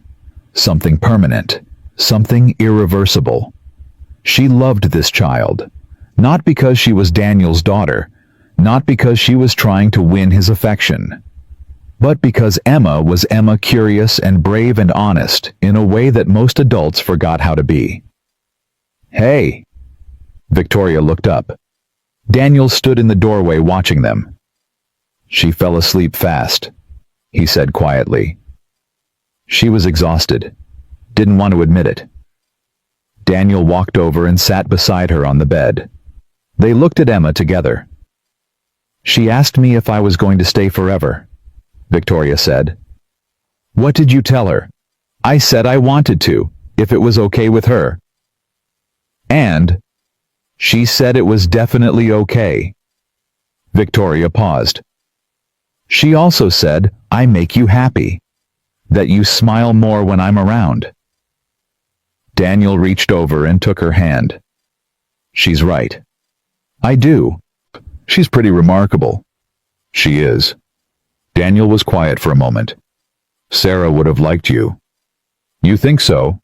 I know so. You're strong, honest, a little bit broken. He smiled slightly. She always said perfect people were boring. She would have loved how imperfect you are. Victoria laughed softly. That might be the nicest thing anyone's ever said to me. It's true. Daniel turned to face her. I want you to know something. Whatever this is between us, it's not because I'm lonely. It's not because you're the first person who showed up. It's because you're you. Because of who you are. Who am I? Someone real. Someone who's been through hell and came out fighting. Someone who saw a crying stranger in a restaurant and sat down instead of walking away. Daniel paused. Someone I want to build a life with. Victoria's breath caught. Daniel. I know it's fast. I know everything is complicated. But I've already lost one person I loved because I waited too long to say what I felt. His voice cracked. I'm not making that mistake again. What are you saying? I'm saying I love you. I'm saying I want you here, not just tonight, not just this week, but every night. Every week, every year. Daniel squeezed her hand. I'm saying I want to wake up next to you and argue about breakfast and watch Emma grow up together. I'm saying I want forever, if you want it too. Victoria was crying now, tears streaming down her face. I've never had forever, she whispered. I've never had anyone who wanted to stay. I'm staying, as long as you'll let me. What if I mess it up? What if I don't know how to do this? Then we'll figure it out together. Daniel wiped her tears. That's what forever means. You don't have to be perfect. You just have to keep showing up.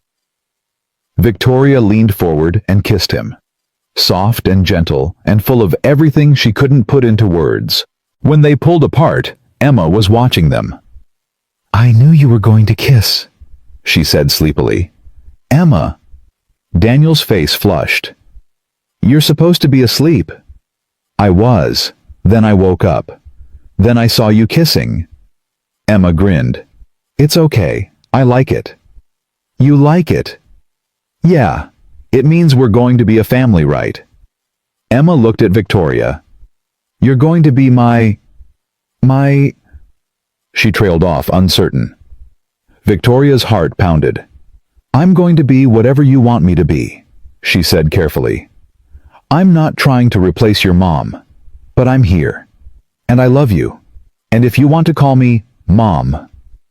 The word came out small, tentative, like Emma was testing it on her tongue. Can I call you Mom? Emma asked. Not because you're replacing Mommy, but because you're my other mom. My new mom. Is that okay? Victoria couldn't breathe. She looked at Daniel. His eyes were full of tears. It's okay with me, he said quietly. If it's okay with you. Victoria turned back to Emma. This little girl with Sarah's eyes and Daniel's smile and a heart big enough to love someone new. Yeah, Victoria whispered. You can call me Mom. Emma launched herself forward, wrapping her arms around Victoria's neck. I love you, Mom, she said into Victoria's shoulder. Victoria held her tight, crying openly now, feeling something heal inside her that she didn't even know was broken. I love you too, baby, she whispered. I love you too. Daniel wrapped his arms around both of them, pulling them close. The three of them stayed like that for a long time, holding each other. A family. Outside the window, the sun was setting. Golden light spilled across the room, painting everything warm. Victoria thought about all the years she'd spent alone. All the nights in empty apartments. All the meals eaten by herself. All the times she'd convinced herself that success was enough, that money was enough, that being the CEO was enough. It hadn't been enough. But this moment in a small apartment with a man who saw her, and a little girl who called her Mom, this was everything. I have to tell you both something, Victoria said finally. What? Daniel asked. I've never been this happy, in my entire life. She looked at them, her family, her future. And it scares me to death. Why? Because happy things end, because people leave, because nothing this good can last. Daniel kissed her forehead. Maybe it can. Maybe we're the exception. How do you know? I don't. He smiled. But I'm willing to find out. Are you? Victoria looked at Emma, who was watching her with those big, trusting eyes. She looked at Daniel, whose love was steady and sure. She thought about Sarah, who was somehow present in this moment too, in Emma's laugh, in Daniel's courage, in the way this family had been broken and put back together in a new shape. Yeah, Victoria said quietly. I'm willing to find out. Emma yawned again. Can we have pancakes for dinner, to celebrate? Celebrate what? Daniel asked. Being a family, duh. Emma rolled her eyes like it was the most obvious thing in the world. Pancakes are for celebrations. Daniel and Victoria looked at each other and laughed. Pancakes it is, Daniel said. They went to the kitchen together. Daniel made pancakes while Emma supervised from her perch on the counter, making sure he added enough chocolate chips. Victoria set the table feeling strange and wonderful and completely at home. When they sat down to eat, Emma insisted they all hold hands. "For what?" Victoria asked. "Grace. We have to say thank you." "To who?" Emma thought about it.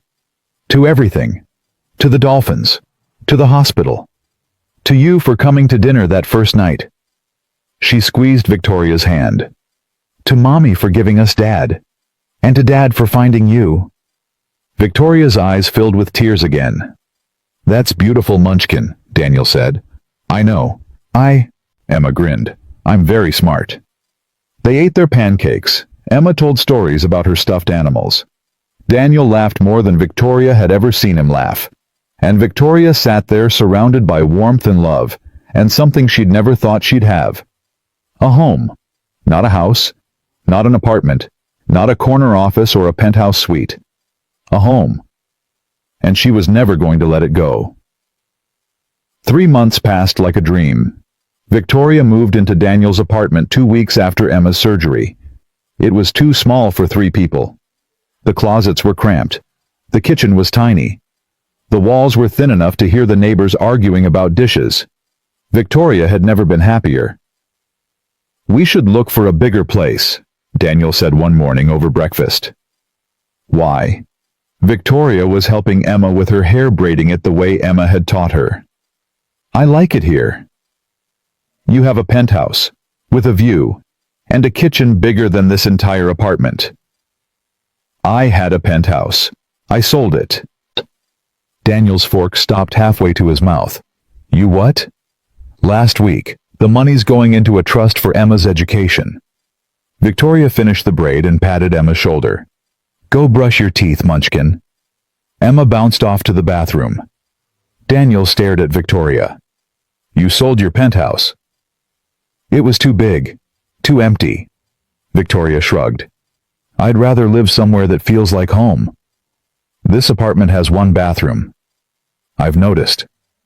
And a leak in the ceiling that I've been meaning to fix for 2 years. Very charming. Adds character." Daniel set down his fork. "Victoria, you don't have to give up everything for us. My lifestyle was lonely." Victoria reached across the table and took his hand. "I'd rather have a leaky ceiling and a family than a perfect penthouse and no one to share it with." Daniel squeezed her hand. His eyes were wet. "I love you," he said. "I know." Victoria smiled. "I love you too." "Gross," Emma shouted from the bathroom. "You're being gross again." "We're not being gross," Daniel called back. "We're being romantic." "Same thing." Victoria laughed. This was her life now. Morning chaos and breakfast arguments, and a 9-year-old who thought romance was gross. It was perfect. The company thrived under Victoria's renewed leadership.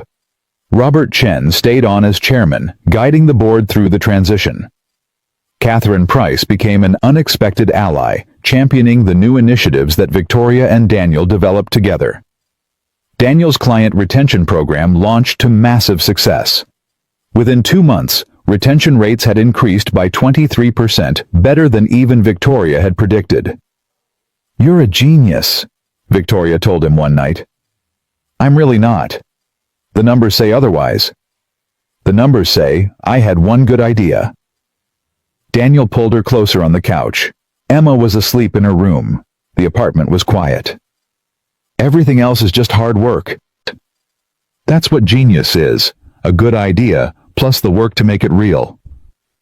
Victoria rested her head on his shoulder. "I'm proud of you." Yeah, and I'm proud of us.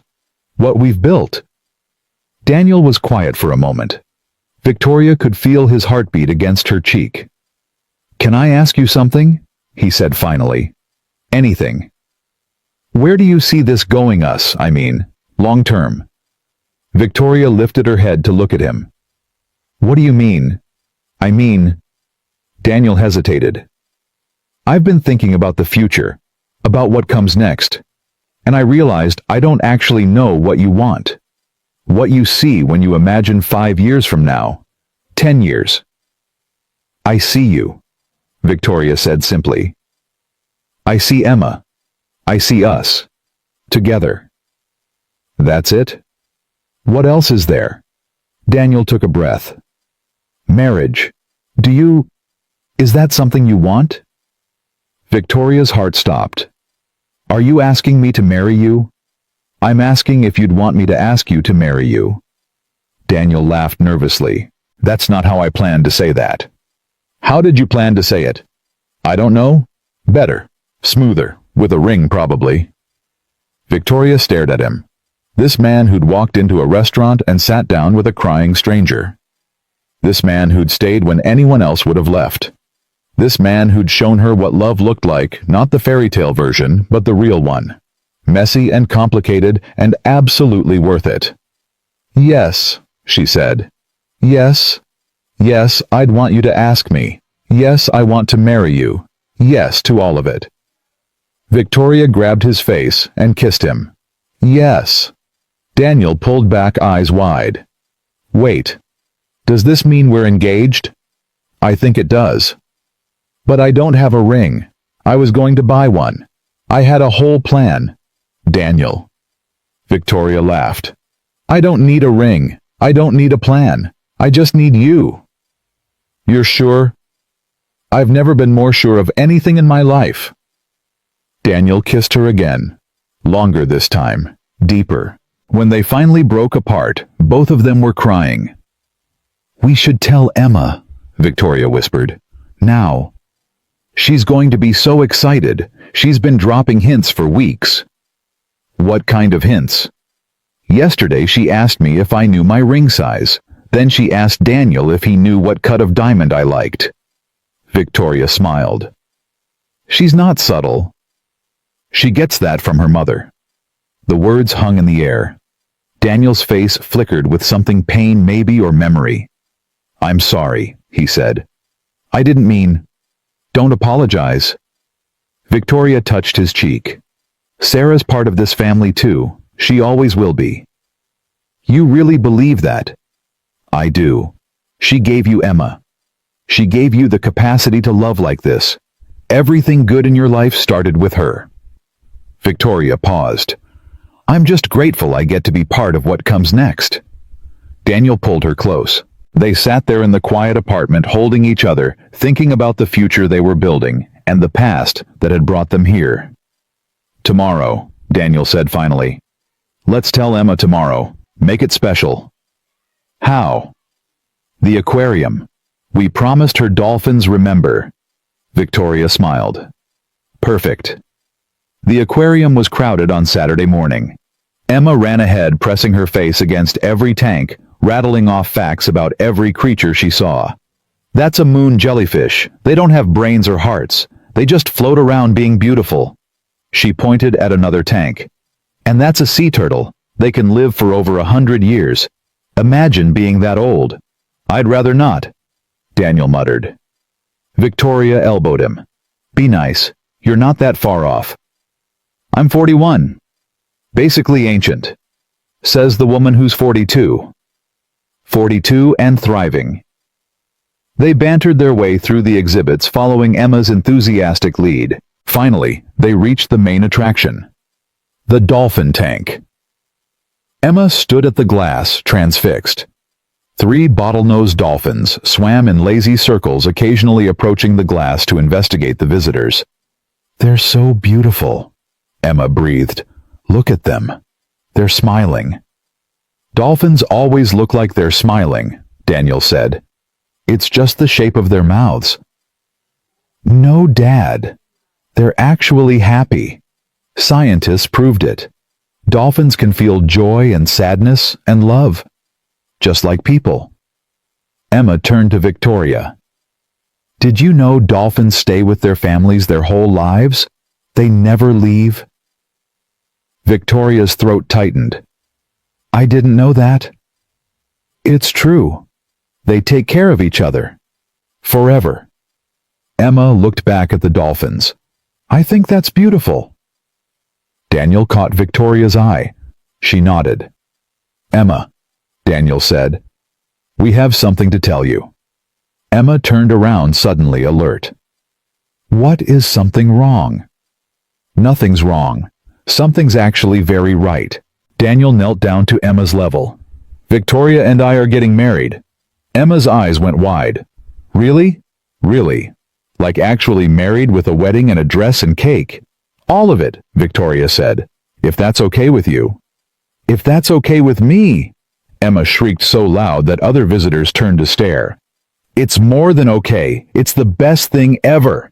She launched herself at them, wrapping one arm around Daniel and one around Victoria. I knew it, Emma said. I knew you were going to ask. I've been waiting forever. It's been 3 months, Daniel said. That's forever when you're 9. Victoria laughed, hugging Emma tight. Over the little girl's head she met Daniel's eyes. This is it, she thought. This is everything. Can I be the flower girl? Emma asked. Please, please, please. Who else would be the flower girl? I don't know. Maybe someone else. But I want to be the flower girl more than anything. Then you're the flower girl, Victoria said. Official. Emma pulled back, her face serious. I have conditions. Conditions. First, I get to help pick the flowers. Second, I get to wear whatever dress I want. And third, Emma paused dramatically. We have to get married here. At the aquarium, Daniel asked. Yes, in front of the dolphins. Emma gestured at the tank. They can be our witnesses. Dolphins are very trustworthy. Victoria looked at Daniel. He shrugged. I mean, it's not traditional, he said. Neither are we. Good point. Daniel turned to Emma. Okay, Munchkin. Aquarium wedding, in front of the dolphins. Emma cheered so loud that one of the dolphins swam over to investigate. 2 months later, they stood in front of that same tank.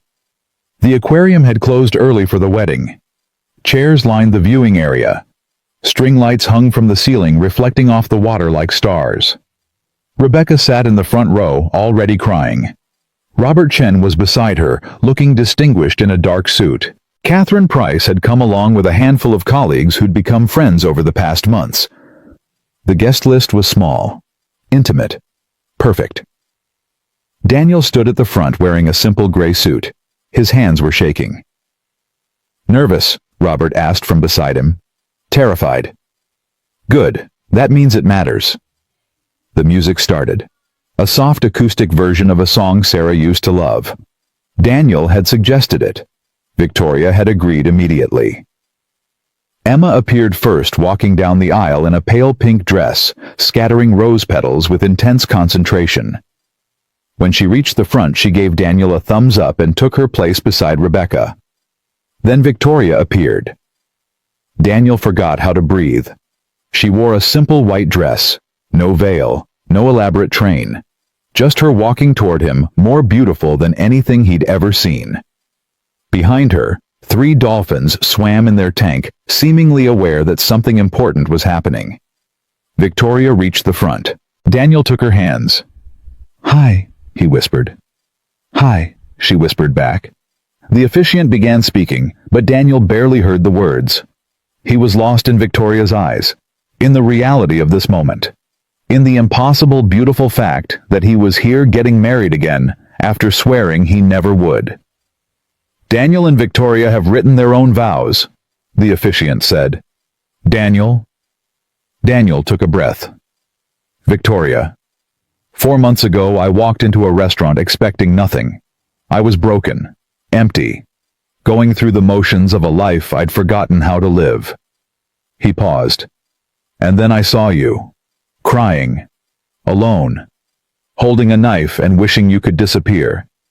And something in me, something I thought had died with Sarah, woke up. His voice cracked. You showed me that it's possible to be broken and still find love. That it's possible to grieve someone and still open your heart to someone new. That being brave doesn't mean not being scared. It means being scared and doing it anyway. He squeezed her hands. I can't promise you perfect. I can't promise you easy. But I can promise you this. I will see you. Every day. The real you. The scared parts. And the strong parts. And everything in between. I will never make you feel invisible. I will never let you feel alone." Tears streamed down Victoria's face. "I love you," Daniel said. "Not because you saved me, because you didn't. I saved myself. But you showed me I was worth saving, and that's a gift I'll spend the rest of my life trying to repay." Victoria was supposed to speak next, but for a long moment she couldn't. "Sorry," she finally managed, wiping her eyes. "I had something prepared, but I think I'm just going to say what I feel." She looked at Daniel. "I spent 42 years believing I was unlovable, that I was too much, too successful, too intense, too broken. I built walls so high that no one could climb them, and then I convinced myself I was protecting myself when really I was just hiding." She took a breath. "Then you sat down at my table, you asked if I was okay, and you didn't leave when I told you the truth. You didn't run when you saw how broken I was. You just stayed." Her voice broke. No one had ever stayed before. No one had ever looked at all my sharp edges and said, "That's okay, I'll stay anyway." She looked at Emma, who was watching with tears streaming down her small face. "And then I met your daughter. This incredible little girl who asked me if I liked dolphins and decided I was worth loving based on my answer. Who called me mom before I even knew I wanted to be one. Who showed me that family isn't about blood, it's about choosing each other every day, no matter what." Victoria turned back to Daniel. "I promise to choose you, every day, in the hard moments and the easy ones, when you're strong and when you're struggling, when the world makes sense and when everything falls apart." She squeezed his hands. "I promise to be Emma's mom, not instead of Sarah, never instead of Sarah, but alongside her memory. I promise to tell Emma stories about her mother, to make sure she knows where she came from, to honor the woman who made this family possible." Victoria's voice steadied. "And I promise to never pick up that knife again, to never wish I was gone, to never let the darkness win. Because I have something to live for now. I have you. I have Emma. I have a home." She smiled through her tears. "I love you, Daniel Morrison. And I'm going to spend the rest of my life making sure you know it." The officiant looked at both of them, clearly moved. "By the power vested in me, I now pronounce you husband and wife." He smiled. "You may kiss your bride." Daniel pulled Victoria into his arms and kissed her. The small crowd erupted in applause. Emma cheered. The dolphins, almost as if on cue, jumped in their tank, sending water splashing against the glass. When they finally pulled apart, Emma ran up and threw herself at both of them. "We're a family," she shouted. "An official, legal, actual family." "We were already a family," Daniel said. "Now we have paperwork." Victoria laughed, holding Emma close. Over the little girl's head, she caught Daniel's eye. "Thank you," she mouthed. For what he mouthed back. Everything. The reception was held in the aquarium's main hall. More string lights. More dolphins visible through the massive windows. More joy than Victoria had ever experienced in one place. Rebecca gave a toast that made everyone cry. Robert gave one that made everyone laugh. Emma demanded to give one too, and no one had the heart to refuse her. "When my mommy died," Emma said, holding her glass of sparkling cider, "I was really sad, and my dad was really sad. We were sad together for a long time." The room went quiet. But then Victoria came, and she didn't try to make us not sad. She just was sad with us, and then somehow we all started being happy together. Emma looked at Victoria. "My mommy used to say that family is the people who stay when everything is hard. Victoria stayed, so she's family." Emma raised her glass.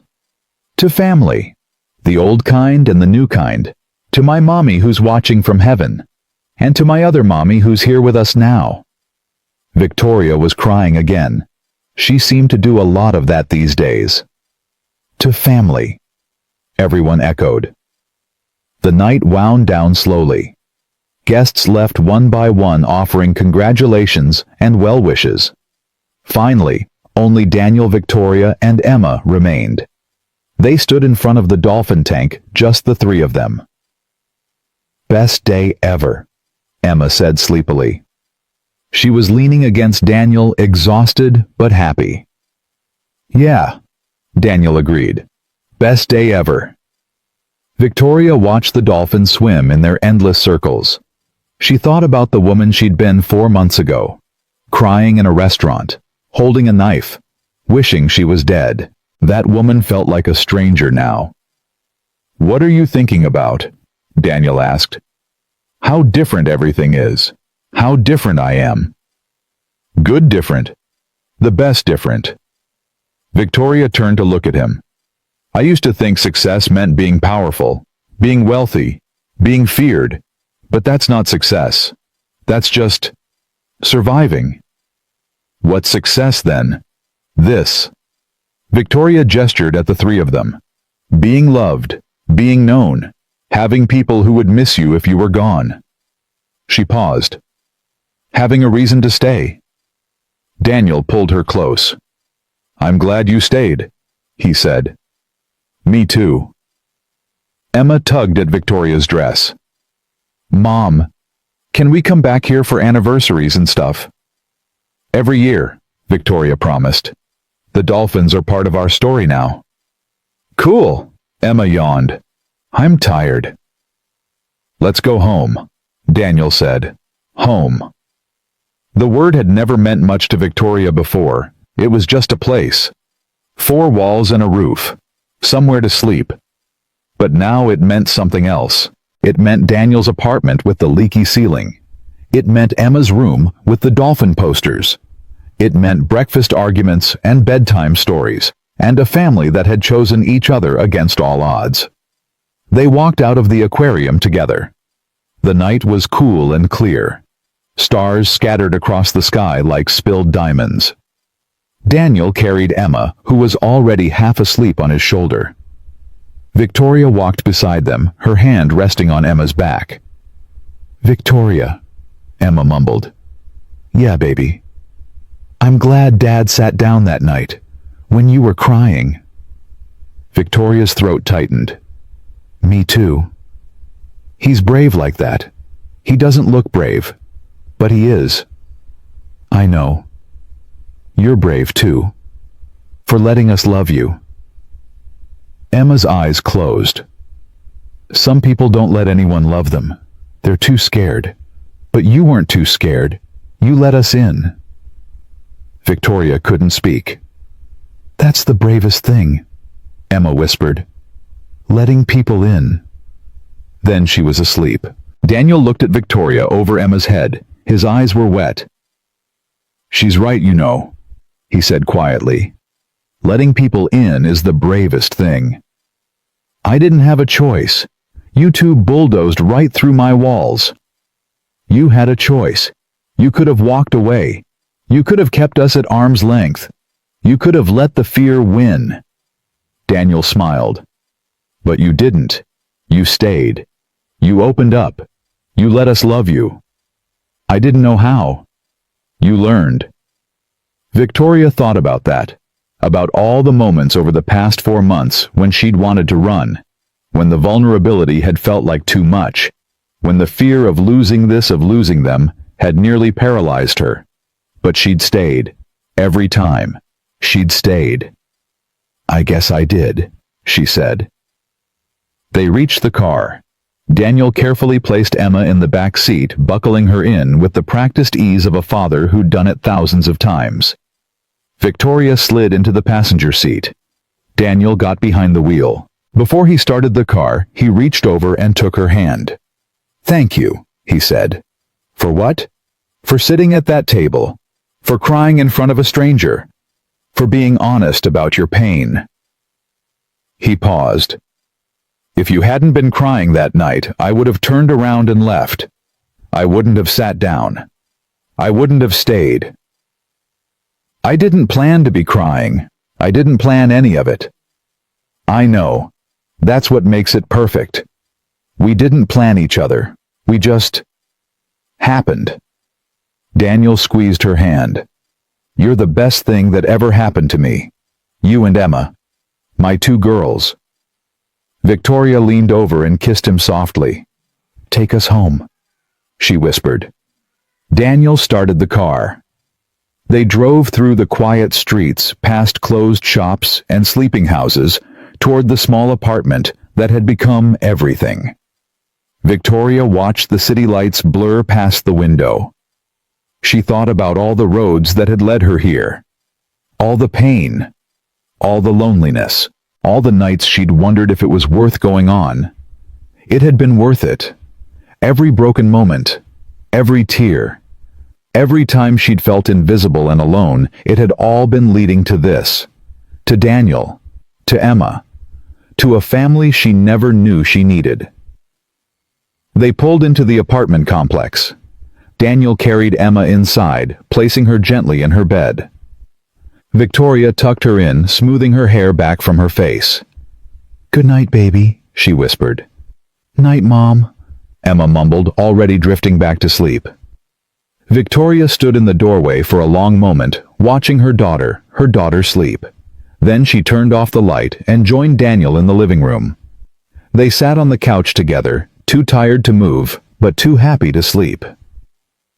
So, Daniel said, we're married. We are. How does it feel? Victoria considered the question. Like I finally stopped running, she said. Like I finally found the place I was supposed to be. Any regrets? 1. Daniel's face fell. What? I wish I'd met you sooner. The relief on his face made her laugh. I'm serious, Victoria said. I wasted so many years being afraid, being alone. If I'd found you sooner, then we wouldn't be us. Daniel pulled her closer. Everything that happened, the pain, the loss, the loneliness, it made us who we are. It made us ready for each other. You really believe that? I have to. Otherwise, all that suffering was for nothing. And I refuse to believe that. Daniel kissed her forehead. Every broken road led us here. I'm grateful for all of them. Victoria closed her eyes, resting her head on his chest. She thought about Sarah, about the woman Daniel had loved first, the woman who'd given him Emma, the woman whose death had shattered him and somehow eventually led him to Victoria. I hope she knows, Victoria said quietly. Who? Sarah. I hope she knows you're happy. I hope she knows Emma's okay. Victoria paused. I hope she knows I'll take care of them.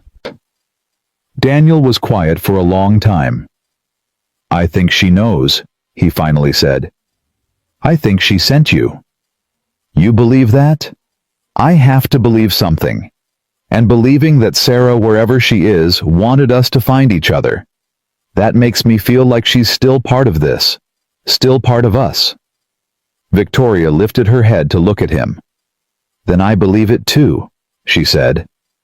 They sat in the quiet apartment holding each other as the night deepened around them. Outside, the city hummed its endless song. Inside, a family slept whole and healed and finally home. Victoria had spent 42 years searching for something she couldn't name. Love, belonging, a reason to stay. She'd found it in the most unexpected place, in a restaurant, with a stranger. Through tears and pain and the courage to be honest about her brokenness. She'd found it in Daniel, who'd seen her at her worst and stayed anyway. She'd found it in Emma, who'd taught her what it meant to be a mother. She'd found it in herself, in the version of Victoria who was finally brave enough to let people in. The search was over. She was home. And this time, she was staying forever. Love doesn't always arrive when you're ready. Sometimes it arrives when you're broken. Sometimes it arrives when you've given up. Sometimes it finds you crying in a restaurant, holding a knife, wishing you could disappear. But when it arrives, you have a choice. You can run, or you can stay. Daniel stayed. Victoria stayed. And in staying, they found everything they'd been searching for. Not perfection, not a fairy tale. just each other, just a family. Just love messy and complicated and absolutely worth it. That's the truth about love. It doesn't fix you. It doesn't complete you. It doesn't erase the pain or undo the past. It just makes the future worth living. And sometimes that's enough. Sometimes that's everything.